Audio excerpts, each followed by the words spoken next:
और चलिए एक बड़ी खबर आपको बता दें, संभल से इस वक्त जो बड़ी खबर मिल रही है, सुप्रीम कोर्ट में जवाब दाखिल कर यूपी सरकार ने बड़ा दावा किया है। जी हां, शाही जामा मस्जिद के बाहर बना कुआं ही नहीं बल्कि मस्जिद भी सार्वजनिक जमीन पर बनी है, ये यूपी सरकार की तरफ से दावा किया गया है। यूपी सरकार ने सुप्रीम कोर्ट में स्टेटस रिपोर्ट में ये तमाम बातें कही हैं।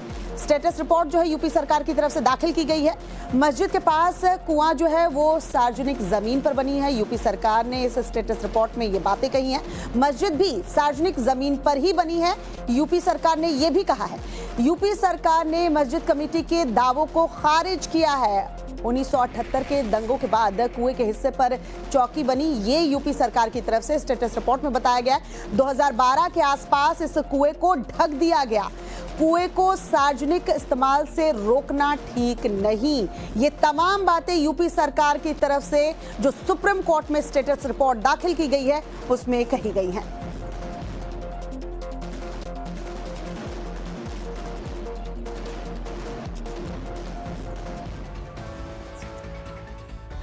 दरअसल उत्तर प्रदेश सरकार ने सुप्रीम कोर्ट में एक स्टेटस रिपोर्ट दाखिल की है, जिसमें उन्होंने क्या कुछ कहा है वो आपको बताते हैं। यूपी सरकार की स्टेटस रिपोर्ट में कहा गया है, शाही जामा मस्जिद पर सुप्रीम कोर्ट में दाखिल स्टेटस रिपोर्ट में मौजूद कुएं के बारे में स्पष्ट जो है वो किया गया है। इस कुएं को लेकर जो बातें कही गई हैं यूपी सरकार की तरफ से वो बताते हैं।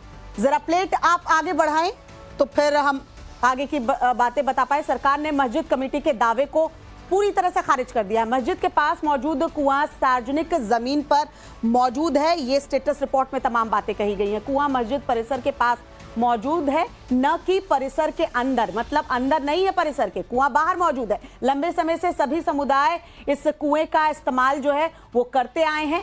फिलहाल इस कुएं में पानी नहीं है। ये तमाम बातें देखिए यूपी सरकार की तरफ से कही जा रही हैं। 1978 के दंगों के बाद कुएं पर पुलिस चौकी बना दी गई। कब पुलिस चौकी बनी इसका जिक्र किया गया। 2012 के आसपास इस कुएं को ढक दिया गया है और कुआं उन 19 कुओं में शामिल जिनका पुनरुद्धार हो रहा है। कुएं को सार्वजनिक इस्तेमाल से रोकना ठीक नहीं होगा। यहां ये तमाम बातें यूपी सरकार ने सुप्रीम कोर्ट में दाखिल अपनी स्टेटस रिपोर्ट में कही हैं। संभल की शाही जामा मस्जिद और इसके पास बने हुए कुएं को लेकर यूपी सरकार ने सुप्रीम कोर्ट में जवाब दाखिल करते हुए बड़ा दावा किया है। दरअसल संभल की जिस शाही जामा मस्जिद का जिक्र होता है उसके बाहर के हिस्से में एक कूप बना हुआ है, जिसे कि संभल महात्म्य में धरणी वाराह कूप कहा गया है। और इस धरणी वाराह कूप पर शाही जामा मस्जिद द्वारा दावा ठोकते हुए यह कहा गया था कि ये जो कुआं है ये मस्जिद का हिस्सा है, ये मस्जिद के अंदर है और यहाँ पर किसी भी तरह से प्रशासन के काम को इजाजत ना दी जाए।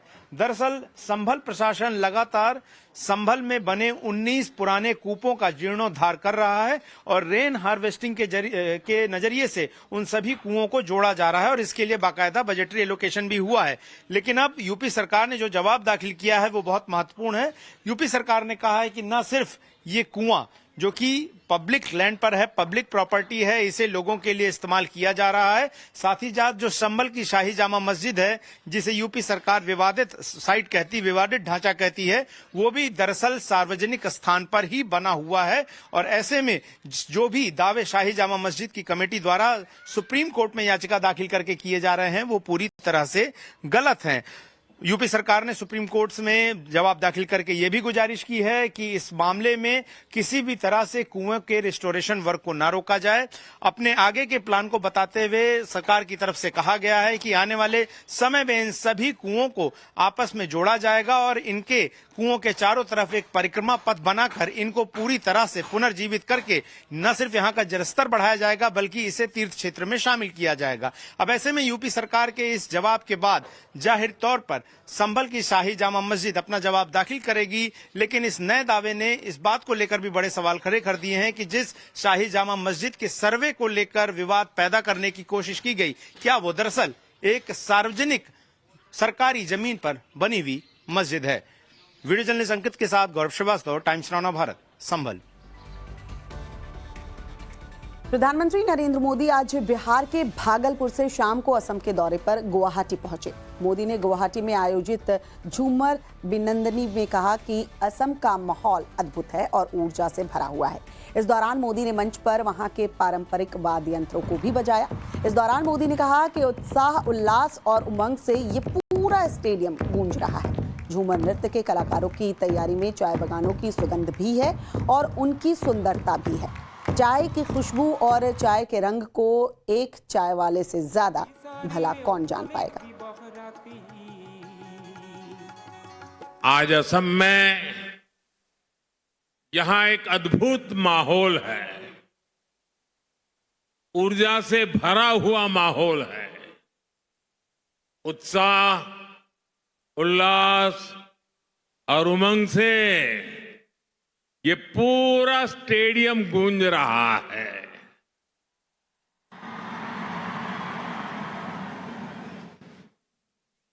झूमर नृत्य के आप सभी कलाकारों की तैयारी हर तरफ नजर आ रही है। इस जबरदस्त तैयारी में चाय बागानों की सुगंध भी है और उनकी सुंदरता भी है। और आप तो जानते ही हैं, चाय की खुशबू और चाय के रंग को एक चाय वाले से ज्यादा कौन जानेगा।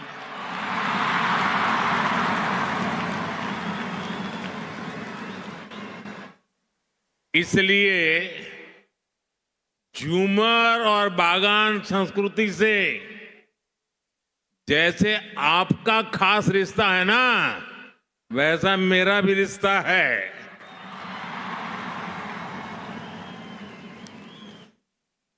साथियों, इतनी बड़ी संख्या में आप सभी कलाकार जब झूमर नृत्य करेंगे तो वो अपने आप में एक रिकॉर्ड बनाएगा।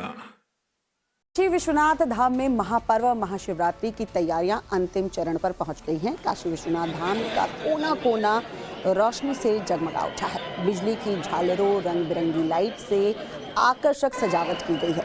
काशी विश्वनाथ मंदिर के प्रांगण की आभा इस वक्त देखते ही बन रही है।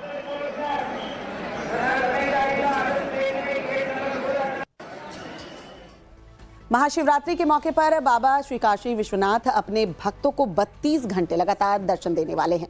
दरअसल भक्तों की भारी भीड़ को देखते हुए मंदिर प्रशासन की तरफ से यह फैसला लिया गया है। भक्तों की भारी भीड़ की वजह से इस दौरान काशी विश्वनाथ मंदिर में कई आरती को भी स्थगित किया गया है। इसके साथ ही वीआईपी दर्शन समेत सभी प्रोटोकॉल दर्शन को रोका गया है।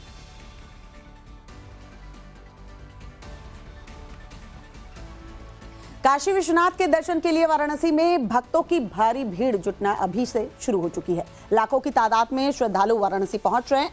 ड्रोन कैमरे से ली गई इन तस्वीरों को जरा गौर से देखिए। आस्था का अंदाजा आप इसी से लगा पाएंगे। हालांकि प्रयागराज महाकुंभ में स्नान के बाद लौटे श्रद्धालुओं की वजह से भी इस बार काशी में भक्तों की ऐतिहासिक भीड़ देखने को मिल रही है। पिछले साल शिवरात्रि पर 10 लाख भक्त जुटे थे, लेकिन इस बार भक्तों की भीड़ का पुराना रिकॉर्ड टूटेगा। तमिलनाडु से खबर है, जहां धर्मपुरी में आग का तांडव देखने को मिला है। एक पटाखे बनाने वाली प्राइवेट फैक्ट्री के गोडाउन में ऐसी आग लगी कि 3 लोगों की मौत हो गई। बताया जा रहा है कि इस फैक्ट्री में 4 महिलाएं काम कर रही थी, तभी आग लगी और 3 महिलाएं इस आग में बुरी तरह से झुलस गई। मौके पर ही उन्होंने दम तोड़ दिया। आग कैसे लगी, इसकी पुलिस फिलहाल जांच कर रही है। इस दुखद घटना पर राज्य के मुख्यमंत्री एम के स्टालिन ने गहरा दुख व्यक्त किया है। मरने वालों के परिजनों को 4-4 लाख रुपए के मुआवजे का ऐलान भी किया है। Madhya Pradesh global investor summit 2025 का भव्य शुभारंभ हो गया है, जो राज्य को वैश्विक निवेश केंद्र बनाने की दिशा में एक बड़ा कदम है। अगले 2 दिनों में उद्योग जगत के दिग्गज और नीति निर्माता आर्थिक विकास और रोजगार अवसरों पर चर्चा करेंगे। डॉक्टर मनमोहन यादव, जो कि मुख्यमंत्री हैं मुख्यमंत्री डॉक्टर मोहन यादव से सुनते हैं उनकी सोच और योजना मध्य प्रदेश के विकास में।